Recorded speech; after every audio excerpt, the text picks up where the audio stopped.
Welcome to Close Quarters, right here on Hi TV, your luxury channel. We brought this show forward for the only reason we wanted to speak to different industry experts to come to know more about how they have coped during COVID-19. Another lockdown means another way for us to be more crippled during these hard times. The bridal industry is a huge industry, and a designer who has been in demand for quite some time, making waves in this is Indi, Yapa, Abeywardena. Her designs have not only been shown here in Sri Lanka but internationally, and her brides have traveled seas to come and be dressed by her. But I want to speak about these days and how tough has it been for her to cope with these. Thank you for joining me. Thank you for having me. So in the bridal industry is one of the biggest industries in our country, and you have been sailing high in the bridal industry. But last 2 years have been so fragile and so unpredictable. How has it been for you? It's been difficult because we kind of like have to completely adapt to a new normal with it. But I guess a lot of weddings got cancelled and postponed. Still, some of the weddings are pending. They're waiting for, because the crowd got reduced and all of that. I mean, you've been planning for your wedding for the longest time and you want it to be the best day of your life, right? So you had to do a lot of compromises to have your wedding during these times. So people who made up their mind went ahead. So we worked with very limited capacity, taking all the precautions. It wasn't easy, but I guess still there are weddings pending and waiting for the correct time. But how do you handle it? Especially you have a staff of people to pay, you have a company to run, and at the same time, it's sometimes you depend on these orders to come through. And how have you sort of kept this afloat? So basically, my whole focus was, I actually thought of my staff first. I wanted to make sure that we don't lose any of the jobs. In order to keep that, how are we going to maintain with whatever the work that we can accommodate? So basically my focus was to protect the jobs. For that, we went with the minimum of work that we can have, so I can actually pay them. We were not able to fully make the payments, but we made sure that there was enough so everyone can, keep on rolling. Yeah. In terms of the bridal industry, it is a question that I did speak to Viran about as well. When it comes to cancellation or when it comes to downsizing a wedding, people tend to feel it's right to ask. You can ask a hotel to reduce your price because you would have gone from 300 plates to 50 plates. Yeah. Then, I can understand the cost being different. But it's not the same when it comes to brides and bridesmaids and doing your outfits. So when it comes to crowd, I think what I've seen so far, where you can compromise is from the retinue or the bridesmaids, how many flower girls you're gonna have, all of that. I also suggest them, if you want to reduce the number of people attending, because you only have 50 people you can attend the wedding, and then if you have 10 people in your retinue of 20 and then and the photographers and everything comes, it's impossible. So that's one way that you can reduce. That's where the cost reduces for you. Yes. When it comes to how we charge, I usually charge according to the workload. So if you're doing the bridesmaids, flower girls, the whole band and the detailing of it. Yes, and then I try to give maybe a reduced rate for the bridal, which we can't now when the work becomes less. Then the amount of things that we have to do for it is higher. So I have a lot of overheads that goes into it. So those were the challenges we were facing. We can't really refund or anything because we've already invested in the business almost a year or so. I speak to them prior. And also fabric and all have been purchased. Yes. Yeah. And design process has started. All of that is, Have people requested that you reduce price because there's less amount of people coming? Yes, it's like a everyday question now. But I guess if you are not simplifying your outfit, If we have not already worked on it, then there is a chance that we can talk about it and maybe do some changes to cut the cost. But if you are still on to how you wanted to look on the day, there's nothing really we can do about it. Apart from this. Something that we are noticing now is the restrictions of things in our country. And it is not only crippling us during COVID, I think it's going to be a new way of life during the next few months or even years to come.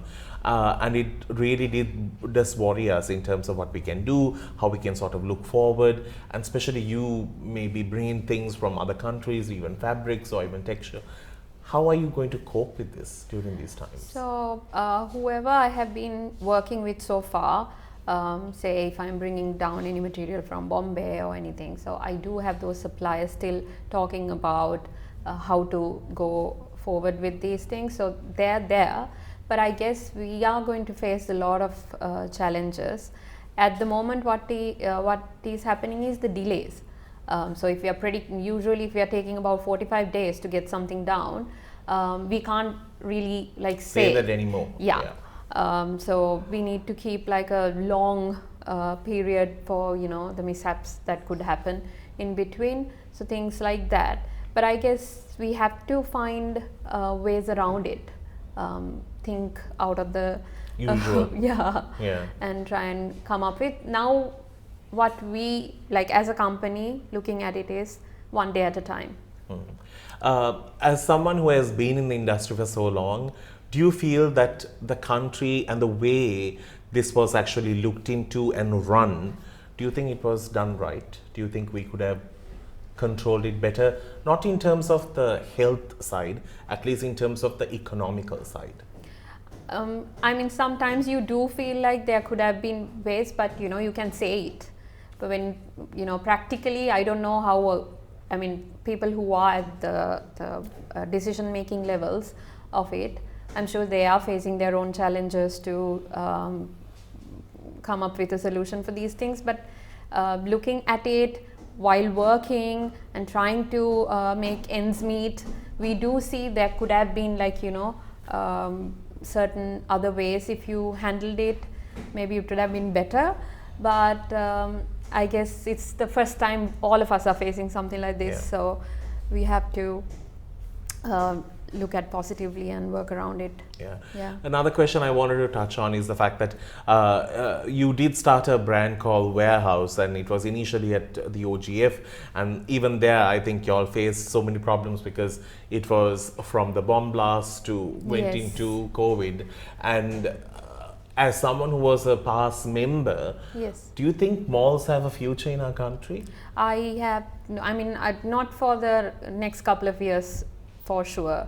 I think it'll be very challenging, but if everything goes, I don't know, overnight things change, then there is this thing, because people also eager to live their lives and enjoy again and things like that, right? So you never know. But looking at in a business perspective, I think, are you cool to go?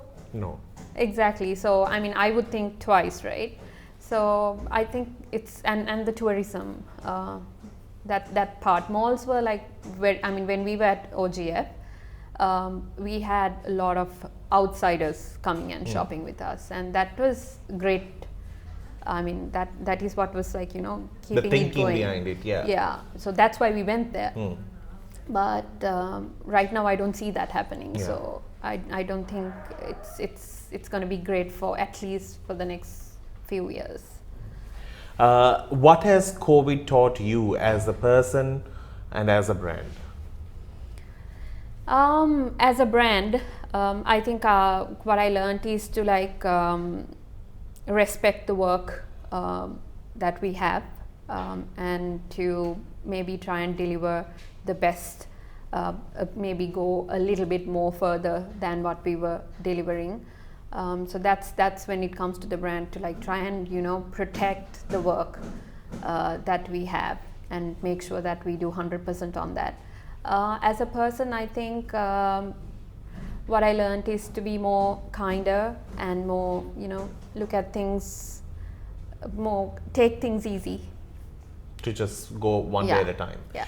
Now, you have been a part of the CFW brand. You have showcased in so many fashion shows.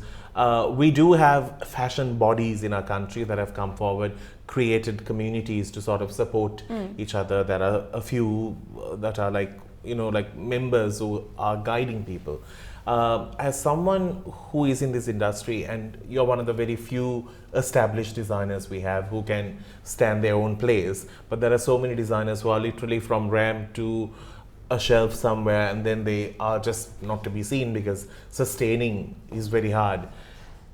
Do you think these councils and these communities have come forward to support designers? I think the circumstances for the past couple of years have been very difficult for all the companies and councils. Still, I think it would be amazing to come together, even with a limited crowd and all of that, just to celebrate what we do and encourage young brands and people.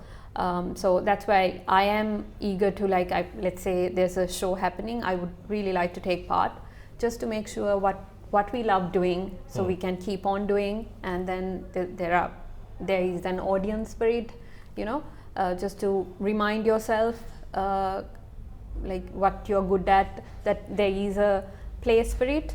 So I think they have a responsibility towards all of us to make sure that they keep on keeping everybody together, and not leaving people off the industry. Yes.